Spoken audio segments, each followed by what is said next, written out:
So, what I want to speak to you today about is true grit. This idea of how do we activate and fortitude? How do we actually move that forward for ourselves? And as Ken and I were sharing at the very beginning of this, and Marcus, thank you so much for that flight. We didn't get applause for that. Can we just... It just brought tears to my eyes. And I don't know about you guys, but I find myself lately just continually being broken open. Just again and again, I feel like my heart just gets cracked wide open again. And I've been sitting with how it is that I want to hold that in a way so that the heartbreak doesn't disempower me. So that the heartbreak is something that actually can empower me in some way. And it's not always easy, because when our heart is broken open like that, it can either dampen our sense of aliveness or it can actually enliven it even more. And what helps me to remember that it can enliven me is the fact that my heartbreak is in direct correlation to how much I can love. Direct correlation. And so the invitation is always to be able to continue to open up into that heartbreak and become a larger container, which will allow us to be present to even more suffering in this world and actually know the truth of what is actually happening.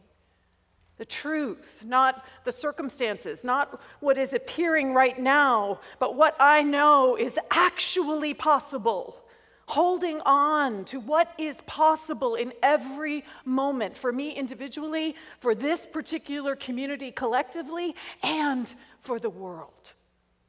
And the irony that I just keep coming back to is this is the season for nonviolence right now, right? We are in the season for nonviolence. And that this type of aggression is just so upfront, so present and alive right now. So it's also Women's History Month. And last month was Black History Month. And 2 weeks ago, a landmark bill was passed. The Emmett Till anti-lynching bill was finally passed. Decades overdue in every sense of the word, right? But the fact that it took that long for that bill to actually be passed was one of the things that has broken my heart open.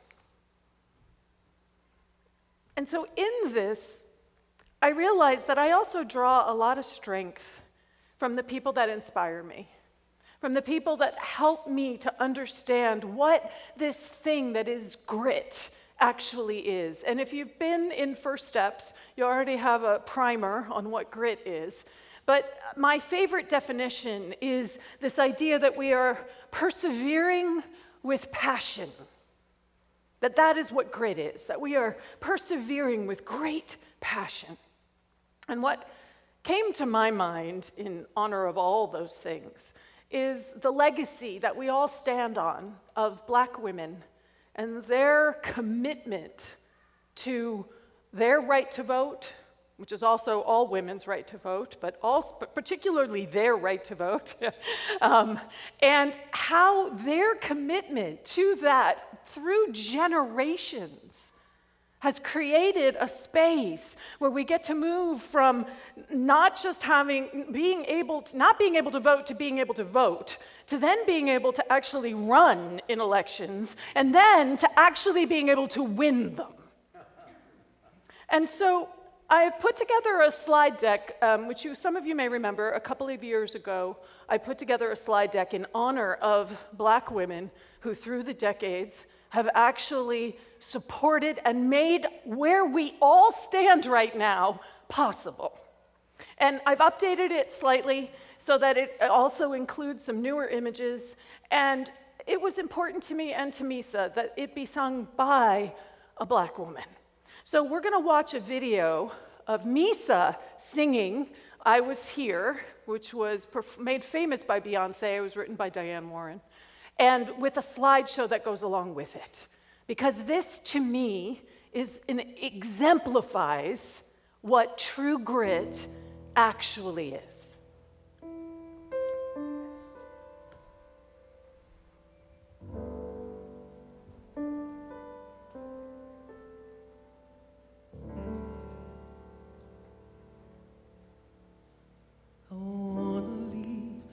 Footprints on the sands of time.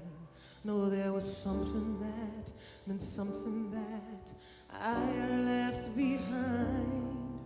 When I leave this world, I leave no regrets. Leave something to remember so they won't forget I was here. I lived, I loved, I was here. I did, I've done everything that I wanted, and it was more than I thought it would be. I will leave my mark so everyone will know I was here.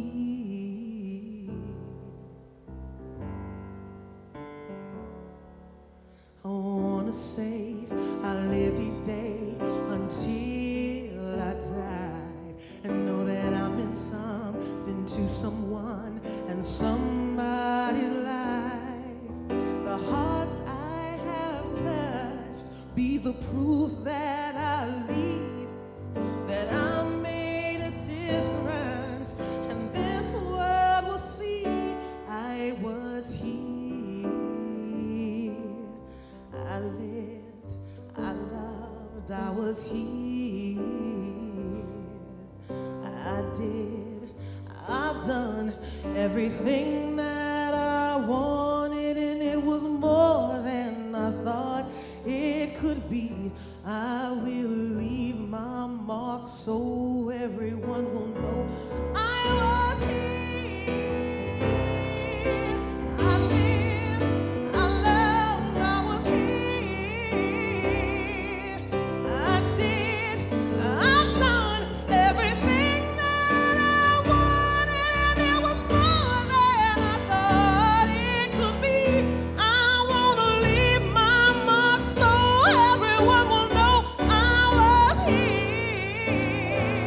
I just want you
Can we give Misa some love even if she's not here?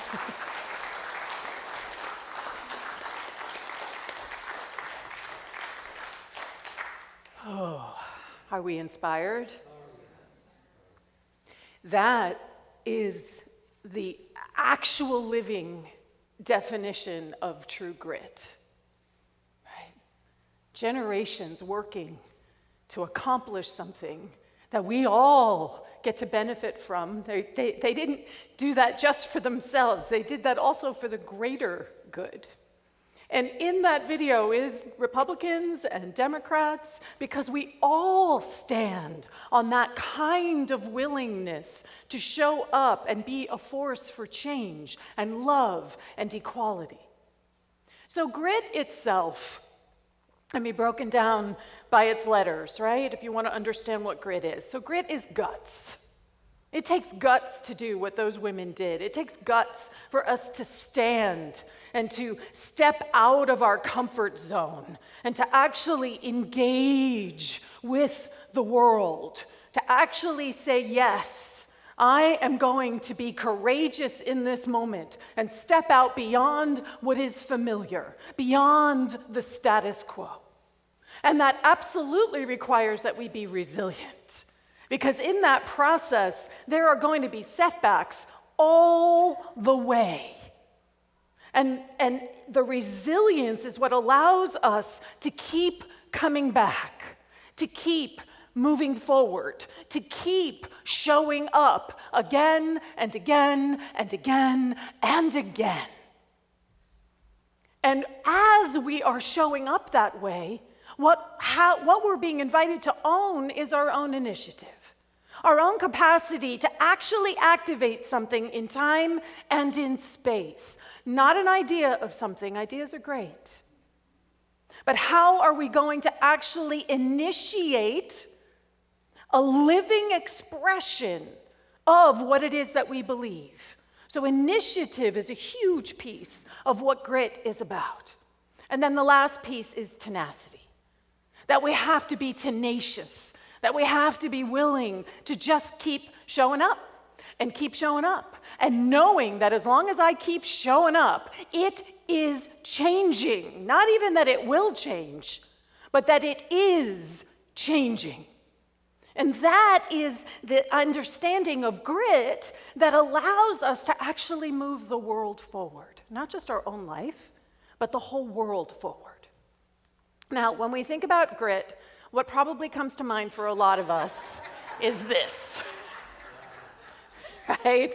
So we got John Wayne, and we got him all scruffy, and we got him all tough, and, real serious, and right? And there's an energetic around that perhaps can be part of grittiness, absolutely. But I want to offer another idea about what true grit actually is. Because aside from this image, what it evokes for me is this idea of closing myself down so that I can stand fixed on something from which I will never be moved. And what I want to invite us into is this idea of true grit. That there is something within you that is seeking to express and to open up into. There is something that is larger than who you think you are, that is seeking to make itself known. And it may feel like a desert. It may feel like there is no nourishment. It may feel like there is nothing around that could actually allow this thing that you are to actually be birthed in time and in space. But the truth is that everything you need, you already have. That everything that you need to resource you, to renew you, to actually allow yourself to show up the way this leaf is bursting forth, is the divinity that you actually are. That is the place where you are always resourced and renewed. And it is through your understanding that that is always available to you, regardless of what the situation looks like, regardless of how barren and desolate the landscape may look right now. That there is something within you, the grit that you are, that can sustain this opening up into something greater. There's a gentleness that is available to you. There is a compassion that is available to you. And so this idea of living into true grit, right, is grounded. So they've done studies. This is actually a whole field of study, grit, right? Psychologists study this. And one of the things that they have acknowledged is that grit is a greater indicator of success than talent or IQ. Grit is the thing that determines whether or not you are going to be successful, not how smart you are and not how talented you are. And so if the foundations of grit itself, if success has grit as a fundamental building block, then grit has growth mindset as a fundamental building block. That in order for grit to be available to you, you need to be cultivating a growth mindset, what those psychologists call growth mindset. And what growth mindset means is that when challenges arise in your life, that you're able to meet them, that you actually embrace them, not from a place of fear. That you're willing to show up in the challenge. That is something that you're saying yes to, because the challenge is where you begin to grow. How many people have experienced that in your life? That it is our worst challenges that allow us to grow and understand something more about ourselves. So can we embrace a growth mindset so that we are saying yes? And this is what we teach in Unity. This is what we believe, because you are the divine. You are, what is available and accessible to you is the fullness of your divinity. And you are never done expressing the fullness of your divinity. There is always more for you to step into. There is always more for you to be able to explore. Our teaching is inherently based on a growth mindset. Can you embrace the idea that life is a process, that you are a process, that everything that is unfolding for you is not something that is fixed, but it is something that is continually evolving and growing? And one of the main indicators for whether or not you're in a fixed mindset versus a growth mindset is whether you are focused on perfection or excellence. Excellence, can you feel the difference in the two? Because excellence is where we are continually allowing ourselves to be called to something greater than what we are right now. Excellence is a commitment to our own growth and our own evolution. It is a commitment to always saying yes to more of that in our life.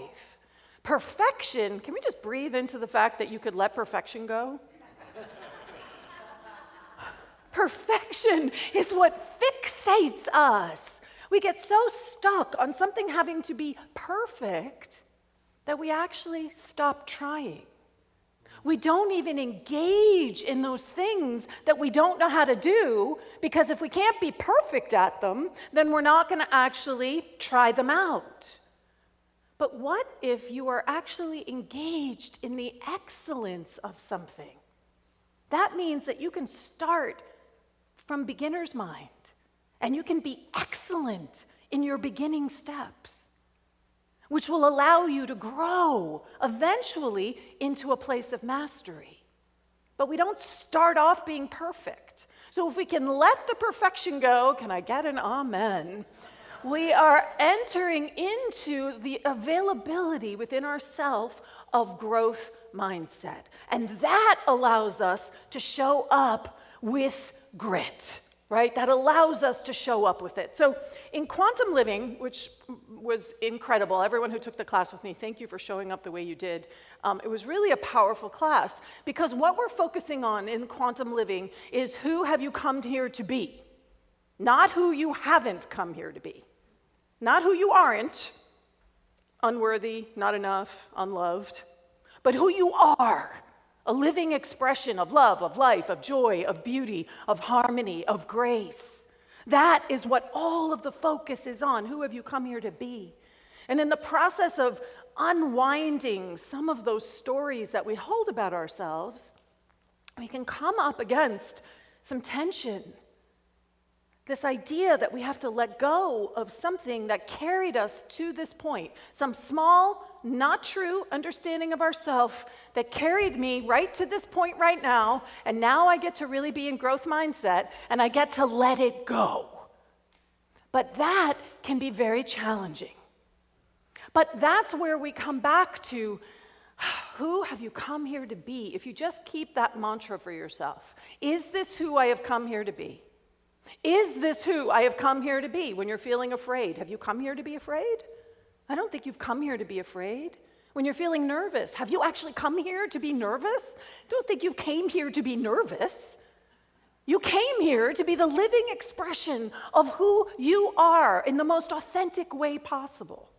And what we can see from those women that we got to watch in the PowerPoint slideshow with the song, what we see in the people of Ukraine, and what we see in the people in Russia who are being arrested, who are being for demonstrating against their own country, we are seeing what is possible when people show up in how they have been called to be.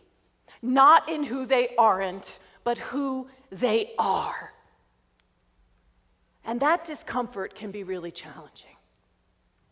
Truly challenging. So how do we move through that discomfort? Because if you think those women that we saw in that slideshow were not uncomfortable, they were so uncomfortable. They weren't just uncomfortable within themselves, but the world was uncomfortable with them. So how do we navigate that? It's always going to be the vision that is going to pull us forward. So I have an expression which I say a lot: the pain pushes until the vision pulls. The pain pushes us until the vision pulls. What if the minute we start to feel the pain, we immediately go, I know there's a vision here for me. I know that on the other side of this discomfort is a vision of my own life, more whole, more impactful, more powerful. There's on the other side of this is the vision. How many people in here have experienced that intense pain that comes from life events, whatever's going on in your life, and then all of a sudden, in the midst of all of that pain, you have this aha moment of, oh, I am being invited to become this. I am being invited to become who I truly am. So the pain pushes until the vision pulls. And when you think about the Emmett Till anti-lynching bill, you think about the pain that was pushing until the vision pulled. And that vision took decades to unfold, generations to unfold. And that vision didn't stay static. That vision grew and enlarged. Wanting to pass that bill meant that there also needed to be the ability to vote, the ability to be represented. It also meant that we, black people, should be the representatives of themselves. It meant that there was a fundamental shift, so that voting rights became an important part of how the Emmett Till anti-lynching bill was passed. And this is what I'm inviting all of us into. How do we allow our vision to pull us forward, but to not be fixated on it, and to know that we are continually evolving what that vision is? So another piece that we talk about in the quantum living class is this idea of authentic action. This idea that as we begin to understand who we've actually come here to be, that we actually need to take initiative, and we actually need to live it in time and in space in some way. How are you activating your vision? Whatever it is, if you are, I've been taking phone calls, I've been doing a ton of pastoral care around what's been happening in Ukraine. What is yours to do? As that poem that we read earlier said, there are things that you may not be able to control. You can't turn the missile into a bouquet of flowers. You can't make a warmonger have empathy. But what is it that you can do? What is it that is yours to actually step into as an authentic action? How are you being called to be transformed yourself so that the vision can actually become manifest? And that authentic action, that is a big part of what it means to be gritty. When we are gritty, we are actually engaging in the world. We are actually stepping out of our comfort zone. My next question is, how big is your vision? How big is your vision? My vision is huge, right? My vision is of a world that works for everyone. That is my vision. Everything I do is linked to how do I build a world that will truly work for everyone. What is your vision? Is it that big, or is your vision small? What happens if you expand your vision? What happens if you allow your vision to not just be for you personally, but that your vision is part of, because you aren't separate from the world. So if you are transforming something for yourself, if you're owning your courage, if you're owning your talent, if you're owning who you are and showing up powerfully, you're also doing that for the world. Are you doing that consciously? Are you owning how powerful you are? That when you stand like that, the world will change? Helen Keller has this quote, which is, "Alone we can do so little, together we can do so much." And that's the thought I want to leave you with today. That we can sometimes feel small, but when we allow our innate grittiness, because y'all got it. If you're sitting there thinking, I don't have grit, you do. You have grit. And the invitation is to, how am I going to activate my grittiness so that I can actually be a force for change in my own life and for the world?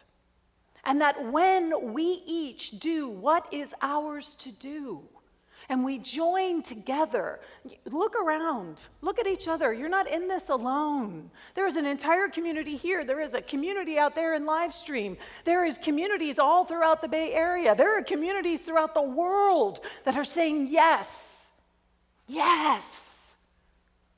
And when we step out and own our grittiness, and we move forward with guts, with resilience, with initiative, and we are tenacious, there is nothing that we cannot do. Nothing.